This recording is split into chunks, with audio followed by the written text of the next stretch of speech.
দিন যাচ্ছে আর ব্যস্ততার মাত্রা কিন্তু অনেক পরিমাণ বাড়ছে। তো আসসালামু আলাইকুম, কেমন আছেন সবাই? মানুষ বড় হওয়ার সাথে সাথে তার লাইফস্টাইল একদম চেঞ্জ হয়ে যায়, যেটা কিনা আমি ধীরে ধীরে বুঝতে পারছি। তো ঘুম থেকে উঠে আগে কত খেলাধুলা করতাম, কোনো কাজ করতাম না, বাট এখন দেখা যায় ঘুম থেকে উঠলে আমার কাজের কোনো শেষ থাকে না। আজ ছিল আমাদের 6 তলার ছাদের ঢালাই, এটা আমাদের শেষ ছাদের ঢালাই। তো ঘুম থেকে উঠে অনেক কাজ ছিল। তো ফার্স্টে একটু বাইরে হাঁটাহাঁটি করে আসলাম আর নাস্তা কিনে নিয়ে আসলাম। যেহেতু আজকে নাস্তা বানানোর সময় নেই, তো জাস্ট পাউরুটি কিনে নিয়ে চলে এসেছিলাম। দেন একটু ছাদে উঠলাম যে কতটুকু কাজ হচ্ছে সেটা দেখার জন্য। তখন আনুমানিক 10:30 11টার মতো বেজে গিয়েছে। আর এই যে ছাদ ঢালাইয়ের কাজ কিন্তু শুরু হয়ে গিয়েছে। তো এখানে অর্ধেকটা ছাদ ঢালাই হবে, অর্থাৎ 5.5 তলার। তো সেই জন্য মেশিন আনা হয়নি, হাতেই ঢালাই দেওয়া হচ্ছিল, কারণ এতটুকুর জন্য মেশিন আনবে না। তো যাই হোক, ছাদটা একটু দেখে দেন বাসায় চলে এলাম নাস্তা করার জন্য। তো নিয়েছিলাম 1 কাপ চা আর হচ্ছে পাউরুটি। এটা পাউরুটি না, কাঁটা বন। দেন রান্না শুরু করে দিলাম, কারণ আম্মু আজকে রান্নার কাছে আসতে পারবে না, আমাকে বলেছে রান্না করতে। তো কাঁচকলা রান্না করলাম চিংড়ি মাছ দিয়ে, আর ডাল রান্না করলাম, ডাল ভুনা। এটা আমাদের বাড়ির সবাই খুবই পছন্দ করে। যত সহজের মধ্যে রান্না শেষ করা যায় সেটাই করছিলাম। তো যে রান্না কিন্তু শেষ। দেন আমি একটু ভাবছিলাম যে আর কি করা যায়, কারণ এই 2 আইটেম দিয়ে তেমন একটা খাওয়া হবে না।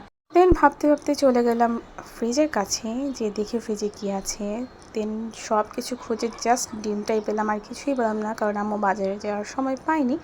তো এখান থেকে জাস্ট 4টা ডিম নিয়ে আমি ভুনা করে ফেললাম আমার মতো করে। এটা আমি আমার বড় বোন থেকে শিখেছি। এই ডিমের ভুনাটা কিন্তু অনেক মজা লাগে। ফার্স্টে মশলাটা কষিয়ে দেন জাস্ট ডিমগুলো ছেড়ে ঢাকা দিয়ে দিতে হবে। আর প্রায় 5 থেকে 7 মিনিট পর ঢাকা উঠে উল্টে দিলেই কিন্তু এই ডিমটা রান্না হয়ে যাবে। আর এটা খেতে এত মজা, জাস্ট এটা হলেই কিন্তু চলে, আর অন্য কোনো তরকারি কোনো প্রয়োজন হয় না। বিশেষ করে আমার এটা অনেক ভালো লাগে।